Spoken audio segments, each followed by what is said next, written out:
नमस्कार, स्वागत है आपका जस्ट न्यूज़ लाइव पर। मैं हूं निशा कसाना। फिलहाल पूरे दुनिया में एक शोक की लहर दौड़ गई है। क्वीन एलिजाबेथ ने 96 साल की उम्र में अपनी अंतिम सांस ली। आपको बता दें कि स्कॉटलैंड के बालमोरा कैसल में एलिजाबेथ ने अंतिम सांस ली, जहां पर वो अपनी समर वेकेशंस मनाने के लिए गई थी। आपको बता दें कि शाही परिवार के डॉक्टर्स ने भरपूर कोशिश की कि क्वीन को बचाया जा सके, लेकिन तमाम कोशिशों के बावजूद वो क्वीन को नहीं बचा पाए और उनका निधन हो गया। इस शोकपूर्ण, इस दुखद खबर ने पूरी दुनिया को गमगीन कर दिया है। आज हम आपको बता रहे हैं कि सिर्फ ब्रिटेन ने ही नहीं, बल्कि साथ ही 15 और देशों ने अपने राष्ट्रीय अध्यक्ष को खो दिया। जी हाँ, जो क्वीन थी वो सिर्फ ब्रिटेन की नहीं, 15 और देशों की भी राष्ट्रीय अध्यक्ष थी।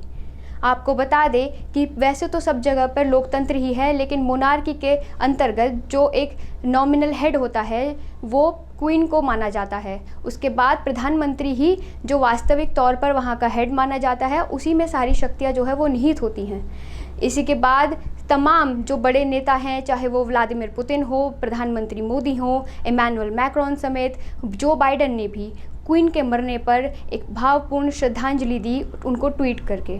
उन्होंने याद किया क्वीन को कि कैसे उनका अब तक का सफ़र था। 96 साल की उम्र में क्वीन ने जब अंतिम सांस ली तो सबको उनकी जर्नी याद आई कि किस तरह से केवल 25 साल की उम्र में क्वीन ने अपने पिता की जॉर्ज की मृत्यु के बाद उनका पदभार संभाला और वो क्वीन के रूप में स्थापित की गई। आपको बता दें कि क्वीन को याद करते हुए प्रधानमंत्री मोदी ने भी ट्वीट किया, जिसमें उन्होंने एक भावपूर्ण संदेश लिखा। साथ ही उन्होंने वो तस्वीर भी साझा की जब आखिरी बार यूके में उनका दौरा हुआ था और उन्होंने क्वीन से मुलाकात की। इसके बाद क्वीन ने उनके दौरे के दौरान प्रधानमंत्री मोदी को वो रुमाल भी दिखाया जो महात्मा गांधी ने क्वीन की शादी के वक्त उनको भेंट किया गया था। ये तस्वीरें साझा करके प्रधानमंत्री मोदी ने उनको भावपूर्ण श्रद्धांजलि दी। क्वीन का ये सफ़र कुछ आम कठिनाइयों भरा नहीं था। वर्ल्ड वॉर 2 के बाद अपने पिता की मृत्यु के बाद तुरंत 25 साल की कम उम्र में उन्होंने ये पदभार संभाला। उन्होंने रानी की जो जिम्मेदारियां थी वो पूरे बखूबी तरीके से निभाई। उन्होंने 96 साल की अपनी उम्र में पूरी दुनिया को अपनी आंखों के सामने बदलता हुआ देखा। कैसे ब्रिटेन बदला, कैसे उसने तरक्की की, तमाम दुनिया में जो है किस तरीके से लोकतंत्र की स्थापना हुई, ये सब क्वीन ने अपने आंखों के सामने देखा था। क्वीन एलिजाबेथ की मृत्यु के बाद उनके शरीर को यूके की संसद में रखा गया है। कुछ ही दिनों बाद उसका अंतिम संस्कार किया जाएगा और उनके मृत्यु के बाद जो स्थान खाली हुआ है उन पर उनके बेटे चार्ल्स बैठेंगे।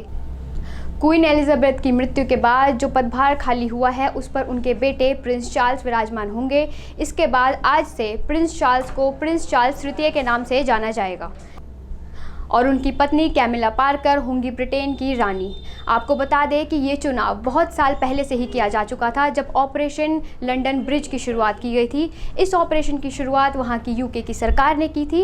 उस समय ये तय किया गया था कि जैसे ही क्वीन एलिजाबेथ की मृत्यु होती है तो उनके बाद वहाँ का सम्राट या सम्राज्ञी कौन बनेंगे। इसके तहत जैसे ही उनकी मृत्यु हुई, सबसे पहला संदेश 15 देशों को भेजा गया कि आज के बाद उनका जो राष्ट्रीय अध्यक्ष होगा वो होंगे प्रिंस चार्ल्स तृतीय। इसके बाद तमाम दुनिया में इस खबर को फैला दिया गया कि दुखद रूप से जो एलिजाबेथ हैं उनकी मृत्यु हो गई है। आपको बता दें कि ये बहुत दुखद खबर है। इसके बाद जो है मीडिया की तमाम जो कवरेज है वो उनके अंतिम संस्कार को लेकर होगी। बनी रहेगी हमारी इस पर नज़र। आप बने रहे जस्ट न्यूज़ के साथ। नमस्कार।